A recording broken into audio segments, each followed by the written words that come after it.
The rise and fall of optical media. What happened? Let's find out. Optical media is the term used to refer to media that is a spinning type of media used to store music, video, or data in the form of a compact disc, CD, or a digital versatile disc, DVD. CDs have been around for much longer than DVDs, first being released around 1982, while the first commercially successful DVDs were not released until 1995 or 1996. And CDs and DVDs used to be a common household item and was considered to be a luxury by many people back in the day. However, what was once the dominant form of media has now fallen into a very small niche market that continues to sell optical media to this day. The reason for this is because some people, especially people who collect music or movies, retain CD players or DVD players. Many also have PCs with a CD/DVD burner and reader, or at least have an external one that plugs in via USB. CDs and DVDs still offer some good purposes, such as using them to store MP3 files, or boot from a DVD or CD on a PC that cannot boot from USB. However, there is still an area where optical media remains large, and that is in the gaming market, especially on consoles such as the PlayStation and Xbox. But even then, cloud gaming is becoming more relevant in the modern day. However, many gamers prefer not to have their games stored on the cloud. Despite this, there seems to be a push towards less physical media, and more cloud-based subscription-based media, which is kinda sad and unfortunate. Just look at how Netflix dominated the streaming industry for video. Spotify dominates the streaming industry for music, and Bluetooth is included on lots of devices for streaming too, so this has largely made optical media obsolete. Not only that, solid-state media is much faster, has a far greater capacity to store files, and is more affordable than what it was even 20 years ago. However, that niche market where optical media remains popular is not going to die down anytime soon.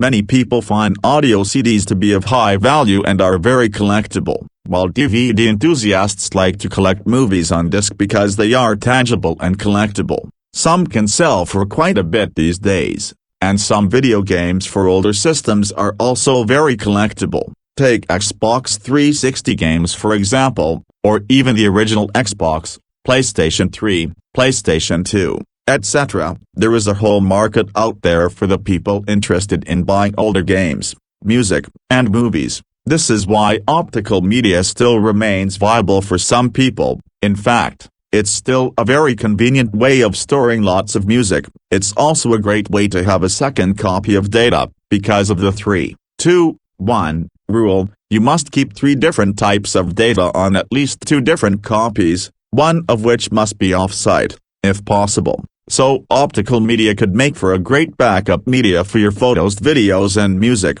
A special type of disc called M-disc is specifically made to last almost half a century and still have data readable all these years later on. And while that sounds incredible, you must have an M-disc capable burner to use this advanced technology. These burners are not cheap however, so many abandoned optical media in favor of hard drives and solid-state media. Hard drives are the only spinning media that is used by PC users worldwide, whether that's with an external hard drive, or you have a hard drive for backing up data. Hard drives remain very popular due to their longevity and cheaper price for more storage. However, hard drives are dying down due to more people favoring the faster and more robust solid-state media. But SSDs come with their own set of shortcomings too, although they have significantly improved throughout the last 15 to 20 years. Why did optical media die down in popularity? Thanks to the far superior speeds of SSDs, and the bigger storage capacity on thumb drives, this largely made optical media a thing of the past. Blockbuster shut down because Netflix was taking over in popularity thanks to the wide access of content available all over the internet. Instead of having to buy your movie or rent a movie from your local Blockbuster or movie retailer. The same goes for CDs sold at music shops, although you can still buy lots of movies on DVD today. Same goes for music on CDs, but for the most part, they have been replaced by newer and better technologies such as streaming. However, that streaming comes at a price. Netflix is subscription-based and users pay monthly to get access to content. The same goes for the American site Hulu, which is an American-only streaming site. Other streaming platforms would also be subscription-based. Spotify is also subscription-based, but a free version is available for users who do not want to pay for Spotify Premium.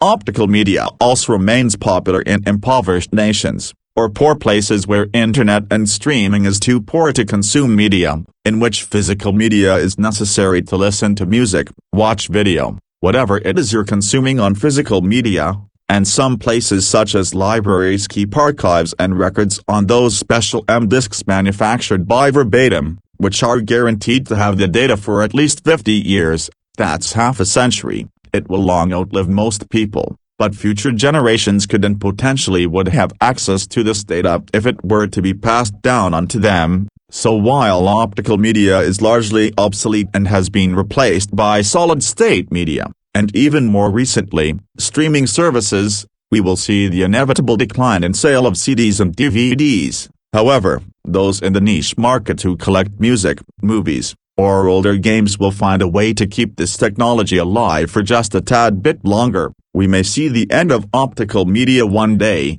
but for now, it still seems to be considered viable by some, but it's only suitable for limited things nowadays, although it can be extremely handy to have. Indeed. And that, my friends, is the tale of the rise and fall of this legendary yet now outdated media. That was all the hype and rage back in the 80s and 90s. But in the early 2000s, digital technologies were developing rapidly to replace physical media, and this was going to inevitably make CDs and DVDs almost obsolete, except of course when you take into account that some people just love their physical media, and let's face it, they can last a long time if cared for and used sparingly. However, they can only last about 5 to 10 years on average, while a traditional hard drive can outlive that by an extra 5 to 10 years, making 15 to 20 years in total, and the M-disk we were just talking about can outlive a hard drive by 30 extra years, if not, even more. Who knows how long these disks last for? They are extremely expensive to purchase, however, so not many consumers or businesses use them. Remember to like, share, comment, and subscribe. See you next video. Bye for now.